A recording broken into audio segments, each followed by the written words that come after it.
ऋकारयुक्त अक्षरे व शब्द. हे ऋचं स्वर चिन्ह आहे.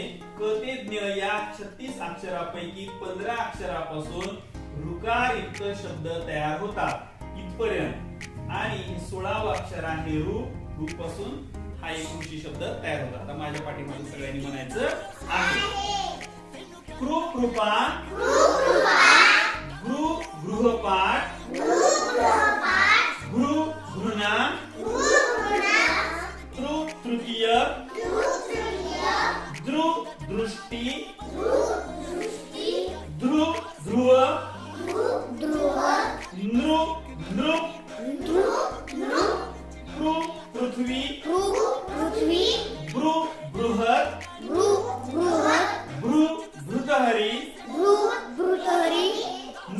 मृदा, भ्रु वृक्ष, श्रु शृंगार, श्रु सृजन, ऋ हृदय, ऋ ऋषी. अशा प्रकारे हे सर्व शब्द सगळ्यांनी व्यवस्थित वाचून याची तयारी करायची आणि वहीमध्ये लिहायचे आहेत. आणि दुसरी गोष्ट, या अक्षरापासून तयार होणारे दुसरे शब्द सगळ्यांनी शोधून उद्या आणायचे आहेत. ओके सगळेजण आणणार? ओके.